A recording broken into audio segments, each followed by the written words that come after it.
Tudo certo com vocês, meus queridos bocarrolos? Ai, desculpe pela posição. Vovó estava fazendo uns exercícios. É verdade, uns exercícios, porque a gente não pode parar, a gente tem que fazer exercícios para não enferrujar. Deixa a vovó se ajeitar um pouquinho, né? Se ajeitar um pouquinho e a gente vai começar a falar sobre os livros que a vovó leu no ano passado. O meu top 5. Mas só daqui a parte e eu vou pedir plim, plim, plim.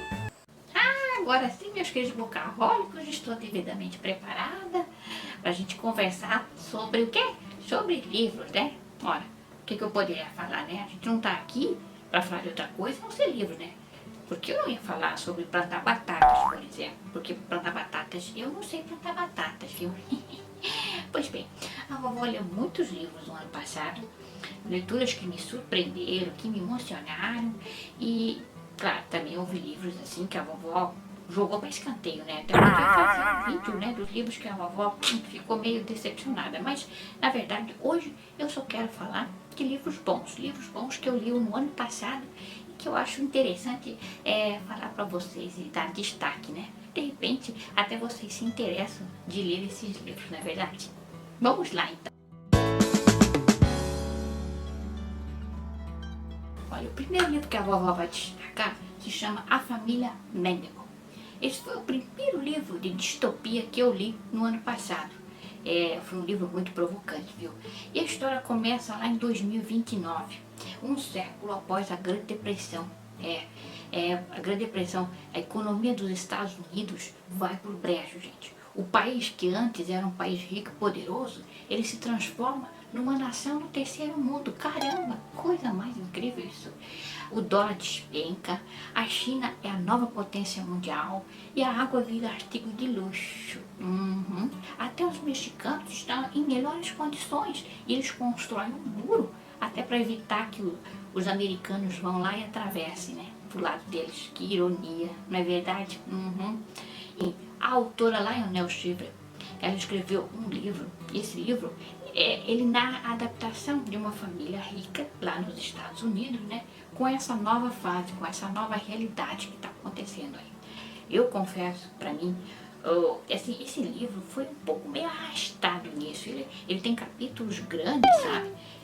Tem que ter um pouco de paciência, mas no fundo, a gente percebe que é interessante ver essa ideia, né, de como os Estados Unidos viveria sendo uma situação econômica assim totalmente controversa, com os dólares banidos, com a supremacia deles abalada, verdade? O livro ele trouxe muitas reflexões e as situações que o autor escreveu que eu tô achando que não tá tão difícil de acontecer daqui a um pouco tempo não, meus queridos bugarrólicos. É realmente um livro pra gente ficar pensando. Bom, depois desse livro barra pesada aí, né? Nossa, vamos falar agora de um livrinho um pouquinho mais leve. E ele se chama Não é Errado Ser Feliz, de Linda Holmes. Bom, o livro trata da Eve. A Eve é uma mulher que vivia um casamento infeliz. Aí no momento que ela decide assim, vou abandonar o meu marido, vou andar, peguei a mala, vou encher a mala, eu vou embora, ela recebe uma notícia de que o marido dela tinha sofrido um acidente grave.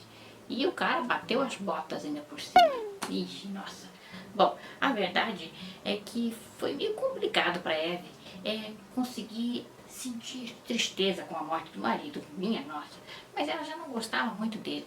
E ela tinha que fingir que estava sofrendo luto por ele, sabe? Nossa, que situação. Bom, nesse meio tempo, com a morte do marido, ela ficou meio capenga de dinheiro. Aí o que ela fez? Ela aproveitou e tinha um espaço na casa dela, um anexo, e ela botou para alugar. E nisso veio então um cara lá, um ex-jogador de beisebol chamado Jim. Ele estava sofrendo, coitado também, não estava uma situação muito boa para ele não, porque ele era jogador de beisebol, mas ele não conseguia arremessar. Vixe Maria, já imaginou um jogador de beisebol que não consegue fazer a única coisa que ele tem que fazer, que é arremessar? Pois então, e a imprensa também, a imprensa não estava dando mole para ele. Então, para ele se refugiar, ele foi lá e alugou essa casinha bem tranquilinha lá, naquele anexo lá da casa da Eve. Essa história toda trata-se da Eve, ela tentando se lidar com essa situação do luto, que ela não sentia luto, né?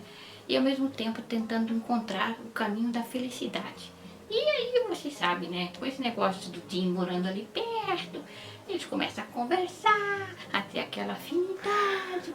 E sabe como é que é, né? Vai rolar alguma coisa aí, vocês estão me entendendo o que eu quero dizer, não é verdade? Esse livro, gente, é muito gostosinho de ler. E a autora soube conduzir muito bem.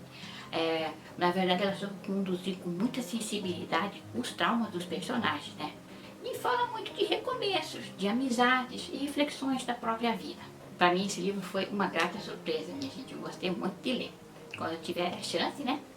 É uma recomendação da vovó. Pouco, vamos falar de uma autora que é queridinha dos bucarrônicos, que é a famosa Corro. Colleen Hoover. Hoover, né? No ano passado eu li o livro Todas as Suas Imperfeições, que é um drama que, na minha opinião, todos os casais deveriam ler, viu? Ele conta a história do Graham e da Queen. Quando os dois se conhecem, na verdade, eles tinham um relacionamento com outras pessoas, né? Então, o destino quis, né, que a Queen, nossa, que nome é esse, gente? Da onde que a autora tirou um nome desse? Podia ser um nome melhorzinho, Queen. Sei lá, parece nome de que, gente? Parece nome de refresco, Queen. Continuando, desculpe os devaneios. Bom, a Queen acaba descobrindo que o noivo dela anda saracoteando assim, por aí, né? E aí, caramba, saracoteando com outra, né? Aí ela acaba com o noivado na hora. Só que nesse meio tempo, ela conhece o Graham. Eles se encontram e eles acabam meio que se entrosando, sabe? Se conhecendo, se percebendo, assim, que tem muitas afinidades, né? E eles entram de cabeça, então, no relacionamento.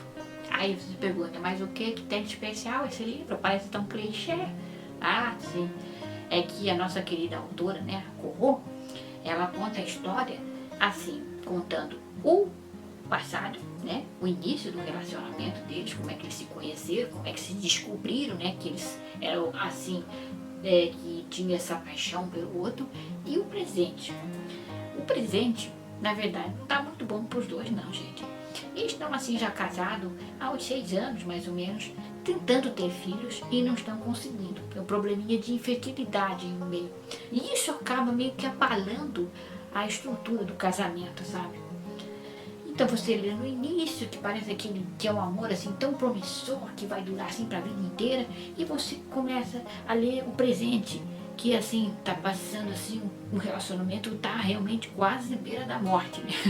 Ai, minha gente, vixe, eu fiquei muito na torcida pelo casal, gente.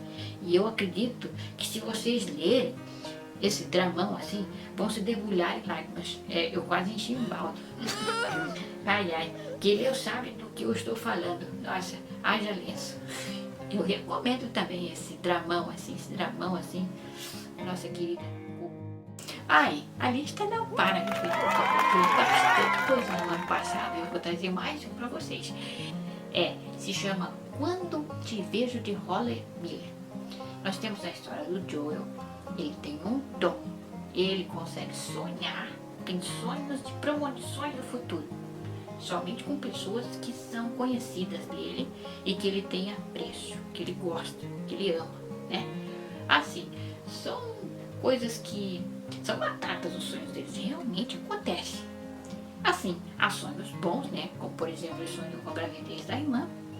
Mas também tem sonhos ruins, tipo sonhos, como assim, ele sonhou que alguém conhecido ia sofrer um acidente. Quando ele pode, ele interfere nos sonhos ruins, né? Ele tenta amenizar para que o pior não aconteça. Aí você pensa, bom, esse dom realmente parece que não é um dom, né? Parece que é uma maldição, na verdade. Tanto é que o Joey, ele não tem assim, como é que eu vou dizer, relacionamentos com muitas pessoas, assim, ele é meio seletivo, sabe? E principalmente com relação ao amor, então ele não tem namorada fixa, né? Namorada firme, né? Mas aí o tal do destino resolveu aprontar com ele. E ele coloca no caminho dele a Kelly. é uma mocinha que trabalha numa padaria. E os dois se conhecem lá, ele vai tomar café, e daí conversa vai, conversa vem. No fim das contas ela acaba vindo morar no mesmo prédio que ele. Aí se descobre que estão meio apaixonados e resolvem assumir essa relação, né? Aí o destino de novo apronta, viu?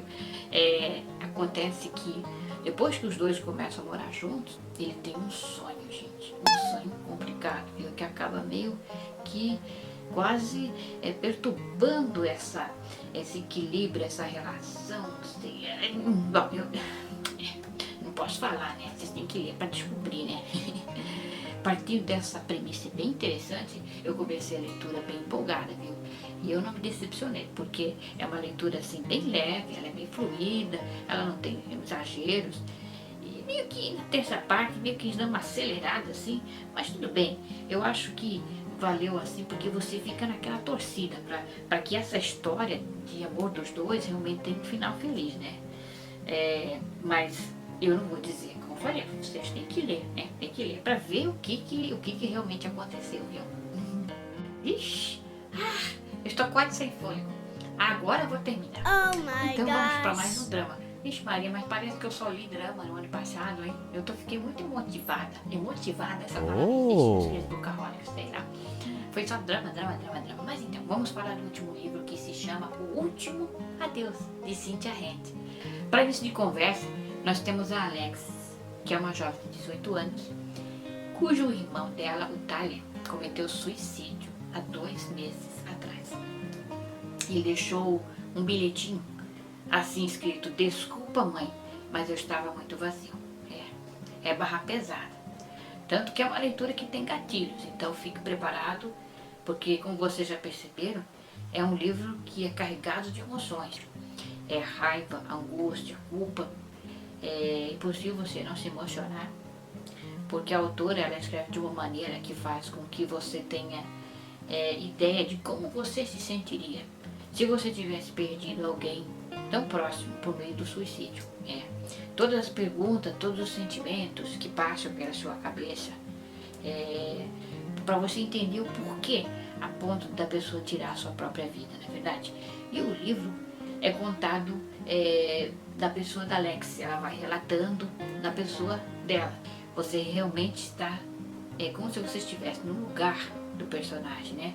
O legal dessa autora é que ela soube realmente escrever essa sensação, porque ela teve uma experiência igual. Ela também perdeu o irmão dela, como a personagem Alex. Ah, minha nossa, como rendeu o ano passado as leituras da vovó, hein? Nossa, muitas leituras profitosas e gostosas, meus queridos bucarrólicos. Excellent. Para mim, então, um livro é um ótimo companheiro. Depois que a gente descobre o prazer da leitura, nunca mais ficamos sós, não é verdade? Mas enfim, essas foram as minhas leituras do ano passado, que eu destaco para vocês, meus queridos amiguinhos. E agora eu pergunto para vocês, quais foram os livros que vocês curtiram, que vocês assim ficaram assim na memória de vocês, que trouxe aquelas sensações boas que vocês gostaram, que de repente a vovó até tem curiosidade. Conta aí pra mim, coloca ali nos comentários do vídeo. Ah, eu gostei desse livro, vovó. Ah, eu apreciei essa leitura. Eu gosto muito de saber o que vocês estão lendo, meus queridos bucarrólicos. E, bom, eu acho que eu vou indo porque eu preciso lá dar uma olhadinha na minha horta, viu? Eu não plantei batatas, mas eu plantei cebolinhas. Eu preciso colocar uma aguinha lá nos meus temperos para ver se eles continuam verdinhos. Então eu vou ficando por aqui, meus queridos bucarrólicos. E eu desejo boas leituras para vocês. E a gente se encontra no próximo vídeo. Beleza, então? Tchau, tchau!